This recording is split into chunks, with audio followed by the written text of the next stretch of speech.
HCG cancer centre Vadodara के doctor Pinaki महातो ने की कैंसर पर एक विशेष चर्चा।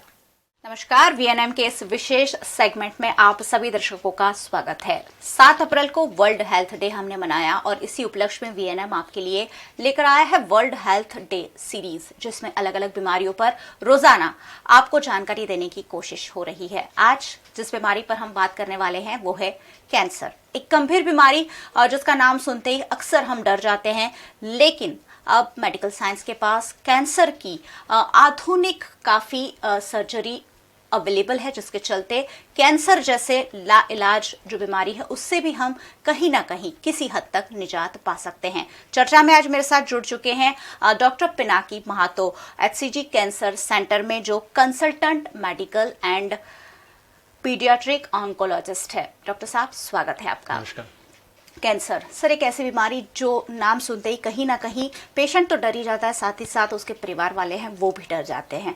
आज कैंसर के बारे में हम व्यूअर्स को जानकारी देने बैठे हैं, तो बेसिक से बात करते हैं, होता क्यों है कैंसर, कोजेस क्या है इसके? देखिए, जैसे बीमारियां होती हैं, डायबिटीज़ होता है, ब्लड प्रेशर होता है, उसी तरह से कैंसर होता है। जब से इंसान है तब से कैंसर है।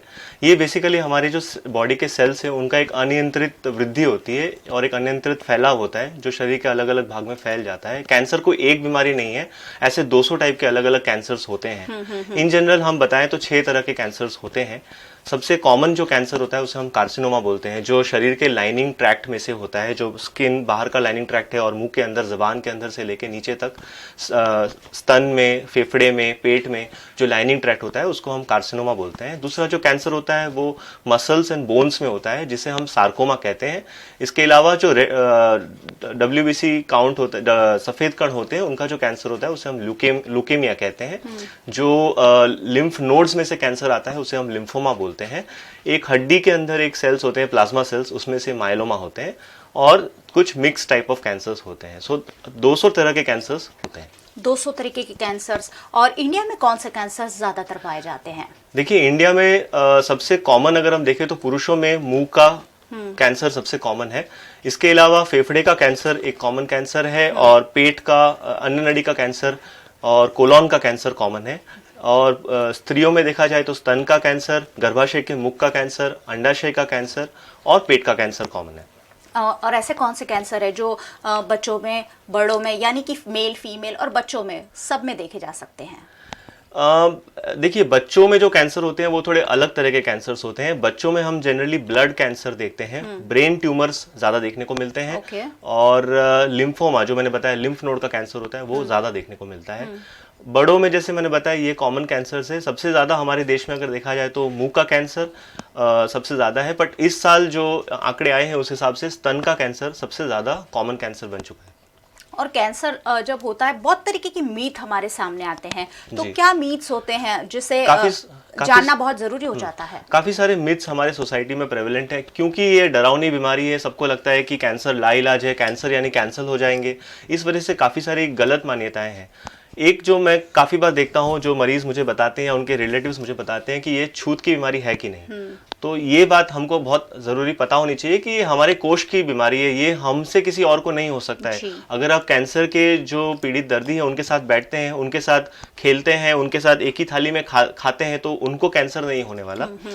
दूसरी बात यह है कि कैंसर जो है वो हमेशा दर्द वाली, हमेशा उसमें दर्द रहेगा। जैसे अगर कोई महिला है जिनको स्तन के अंदर कोई गठान है, अभी स्तन के अंदर अगर गठान है तो 2 तरह के हो सकते हैं, या तो वो सामान्य गठान हो सकती है या तो वो कैंसर की गठान हो सकती है। जो सामान्य गठान होती है जनरली वो पेनफुल होती हैं, तो ऐसी जब गठान होती है तो वो हमेशा डॉक्टर को दिखाने जाती हैं। लेकिन जो पेनलेस गठान होती है, जो दर्द बिना की गठान होती है, उसमें काफी बार वो लापरवाही बरतती हैं और 6 महीने बाद वो आती है हमारे पास। तो इसका मतलब ये नहीं है कि कोई भी चीज अगर पेनफुल है तो ही वो कैंसर है, और अगर वो पेनलेस है तो कैंसर नहीं हो सकता। इनफैक्ट पेनलेस गांठें कभी कभी ज्यादा डेंजरस होती हैं, तो ये बात हमें पता होनी चाहिए कि अगर कोई स्तन में कोई पेनलेस गांठ है तो वो डॉक्टर को अवश्य बताए।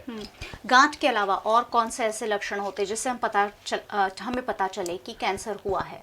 देखिए, जैसे कैंसर हमारे शरीर के बाहर के बाजू में हो सकता है और अंदर के बाजू में हो सकता है। जो बाहरी है, जैसे मुंह के अंदर कोई छाला पड़ गया है जो लंबे टाइम से ठीक नहीं हो रहा, कोई भी हमारी नॉर्मल बॉडी हैबिट से जो ठीक नहीं हो रही, जैसे लंबे टाइम से हमें लैट्रिन ठीक से नहीं हो रहा है, या फिर हमें बार बार डायरिया हो रहा है, कभी कब्जियत हो रहा है, हमारा वजन घट रहा है, काफी टाइम से हमें बुखार आ रहा है जो ठीक नहीं हो रहा है, हमारा वजन 5-10 किलो से ज़्यादा कम हो जाना, तो ये सब जो है, कहीं से ब्लीडिंग होना, चाहे वो खांसी में ब्लड आना या पेशाब में या लैट्रिन में ब्लड आना, तो ये सब हमें एक तरफ गाइड करते हैं कि कैंसर की शक्यता है। लेकिन इसलिए कहने का मतलब है कि अगर ये सब कुछ भी लक्षण हो तो इमीडिएटली डॉक्टर को बताइए और इन्वेस्टिगेशन कराइए। कैसे होता है प्राइमरी डायग्नोसिस कैंसर का?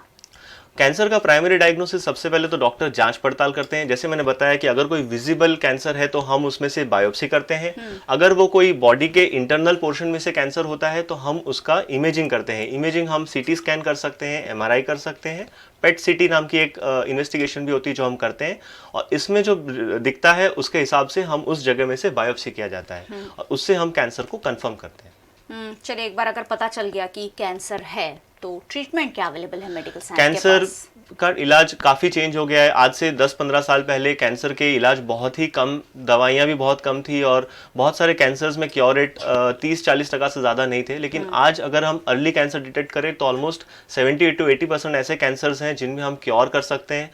जनरली कैंसर का ट्रीटमेंट कॉम्प्लेक्स है। इसमें आप ऑपरेशन, शिकाई, कीमोथेरेपी और टारगेटेड थेरेपी, इम्यूनोथेरेपी, काफ़ी सारी अलग अलग ब्रांचेस हैं जो हम मिलजुल के कोऑर्डिनेट करके ट्रीटमेंट करते हैं। तो इसमें एक बात हमेशा एक ध्यान रखनी है कि जब भी हम कैंसर का इलाज करवाएं तो हम सभी स्पेशलिस्ट का राय ले लें। बहुत बार क्या होता है कि मरीज जो है वो पहले सर्जन के पास जाता है, सर्जन बोलता है कि पहले हम ऑपरेशन कर लेते हैं, फिर वो कहीं और जाता है, तो वो उस हिसाब से जो डॉक्टर के हिसाब से इलाज होता है। जैसे हमारे हॉस्पिटल में कैसा है कि हम सब मिलजुट के हर पेशेंट का निर्णय पहले से बनाते हैं कि आपको पहले कीमोथेरेपी देने की जरूरत है, कि आपको पहले सर्जरी करने की जरूरत है, कि आपको पहले रेडिएशन लेने की जरूरत है। तो ये बहुत जरूरी है, क्योंकि अगर हम इस तरह से ट्रीटमेंट करते हैं तो इलाज सबसे अच्छे से हो सकता है। और कैंसर अगर हम बचना चाहें तो लाइफस्टाइल कैसी रख सकते हैं? क्या परहेज हो सकता है जिससे आप कैंसर जैसी बीमारी से बच सकते हैं?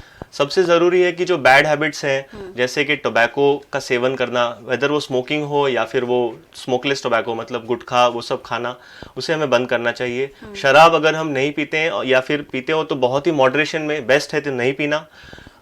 एक्सरसाइज करना, अच्छा रूटीन फिजिकल एक्टिविटी रखना, क्योंकि ओबेसिटी जो होती है, मोटापा जो होता है, उससे भी कुछ कैंसर्स को बढ़ावा मिलता है। सेफ सेक्सुअल बिहेवियर रखना। कुछ वायरल इन्फेक्शन से कैंसर होता है, जैसे HPV वायरस, इनका वैक्सीन्स अवेलेबल है तो हमें इनके बारे में पता होना चाहिए। अगर हम वैक्सीनेशन करते हैं तो हम इन कैंसर से बच सकते हैं। और कोई भी कैंसर जिसमें स्क्रीनिंग अवेलेबल है ताकि हम उसको जल्दी पकड़ सके, वो स्क्रीनिंग में भाग लेना। एक बात ये भी है कि काफ़ी सारे कैंसर्स अब सोसाइटी में बढ़ रहे हैं जिसमें हमें रिस्क फैक्टर्स के बारे में इतना आइडिया नहीं। जैसे स्तन का कैंसर है, उसमें क्लियर कट रिस्क फैक्टर्स नहीं है लेकिन वो बढ़ता जा रहा है। इसलिए स्क्रीनिंग करना बहुत ज़रूरी है ताकि हम कैंसर को जल्दी पकड़ सके। हमारे यहाँ भी स्क्रीनिंग होता है जिसमें काफ़ी ऐसे कैंसर्स पकड़े गए जो स्टेज 1 थे और उनको आप सिर्फ ऑपरेशन से ही मिटा सकते हैं। तो स्क्रीनिंग करना चाहिए। और एक संदेश ये है कि सबको इंश्योरेंस होना चाहिए, सबके पास हेल्थ इंश्योरेंस होना चाहिए ताकि कोई भी बीमारी हो हम उसका इलाज करने की कैपेबिलिटी रखें। सर, ये बताइए, ट्रीटमेंट जो हुआ है पहले कैसा होता था और अब क्योंकि अब एडवांस टेक्नोलॉजीज आ गई हैं, एडवांस ट्रीटमेंट आ गए हैं, एडवांस मेडिसिन आ गई हैं, कितना बदलाव हुआ है कैंसर की ट्रीटमेंट में? काफ़ी बदलाव हुआ है। इनफैक्ट ये सबसे इमर्जिंग ब्रांच है। अगर हम देखते हैं सर्जरी की तरफ से, तो पहले सर्जरी ऐसा था कि जितना ज़्यादा काटे उतना अच्छा पेशेंट के लिए। लेकिन क्योंकि अभी रेडिएशन आ गया है, कीमोथेरेपी आ गया है, इसलिए हम सर्जरीज अभी कम से कम कर रहे हैं। इसके बाद अब जैसे सर्जरी होता है, जैसे मुंह के कैंसर का सर्जरी होता है, तो आप जो भाग निकाल रहे हो उसे आपने रिप्लेस करना है। तो पहले हम क्या करते थे कि यहाँ से मसल खींच के यहाँ लगाते थे, तो काफ़ी देखने में खराब लगता था और भले वो कैंसर मुक्त हो जाए लेकिन आगे की लाइफ में तकलीफ होती थी। अब हम क्या करते हैं, हम यहाँ से चमड़ी लेते हैं या यहाँ से चमड़ी लेके प्लास्टिक सर्जरी करके उसको यहाँ लगाते हैं। तो कहीं ना कहीं हमें सर्जरी कम करनी पड़ती है। जो स्तन के कैंसर में हम पूरा स्तन निकाल देते थे, छाती का भाग भी निकालते थे, अब हम सिर्फ आधा स्तन निकालते हैं जिस भाग में ही बीमारी है, और हम वहाँ पे रेडिएशन देके उसको सेम सर्वाइवल दे सकते हैं।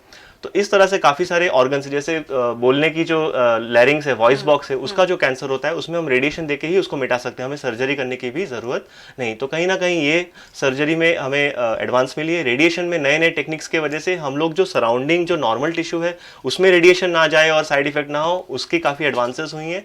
और कीमोथेरेपी में जैसे हमें पता है कि नई नई दवाइयाँ आई हैं जिनका साइट स्पेसिफिक, मतलब जिस जगह पे काम करना है वहीं पे असर होता है। इसके साथ साथ टारगेटेड थेरेपी आई हैं जो सिर्फ अपने टारगेट पे काम करते हैं और बाकी शरीर को छोड़ देते हैं। एक इम्यूनोथेरेपी नाम की नई थेरेपी भी आई है लास्ट 2-3 साल में, जो इम्यून सिस्टम को एक्टिवेट करती है ताकि वो कैंसर के कण को नाश करे।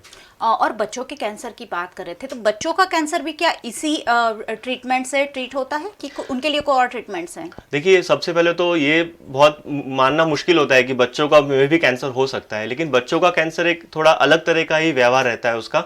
बच्चों में जो कैंसर है उनका क्योर रेट बहुत ज़्यादा है। जैसे अगर हम एडल्ट्स में बोलते हैं कि 60 to 70%, तो बच्चों में ऑलमोस्ट 90%, 70 to 90% क्योर रेट रहता है बच्चों का। जैसे मैंने बताया, blood cancer, brain tumours, bone cancer, lymphoma, ये कॉमन है। इनका ट्रीटमेंट थोड़ा अलग तरीके से रहता है, हमें उसे ज़्यादा एग्रेसिवली ट्रीट करना पड़ता है, लेकिन क्योंकि वो बच्चे हैं इसलिए उनके सिस्टम्स अच्छे होते हैं, तो वो उस ट्रीटमेंट को अच्छे से सहन कर पाते हैं और मैक्सिमम बच्चे क्योर हो जाते हैं। हमें ये ध्यान रखना होता है कि जो हम इलाज कर रहे हैं उससे वो कैंसर मुक्त तो हो, लेकिन उनको भविष्य के लाइफ में भी कुछ कॉम्प्लिकेशंस ना हो, तो इसलिए हमें स्पेशल उनके लिए अलग से ट्रीटमेंट प्रोटोकॉल्स बना के ध्यान रखना होता है। Thank you very much doctor साहब, आपने कैंसर के बारे में मुझे लगता है शॉर्ट में काफ़ी अच्छी वाइड जानकारी दे दी है और दर्शकों को इससे ज़रूर कहीं ना कहीं फ़ायदा होगा ही। थैंक यू वेरी मच हमारे साथ जुड़ने के लिए।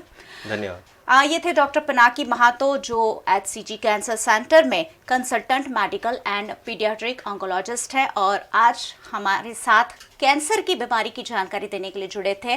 कैंसर की बीमारी वैसे तो गंभीर है, लेकिन जैसे डॉक्टर साहब ने बताया, अगर अर्ली डायग्नोसिस हम करें तो कहीं ना कहीं क्योर रेट काफ़ी बढ़ जाता है। अपने आप पे ध्यान दीजिए, मैं हमेशा से कहती आई हूँ, अपने आप पे ध्यान दीजिए, तभी आप स्वस्थ रह सकते हैं और मस्त रह सकते हैं। देखते रहिए VNM। नमस्कार।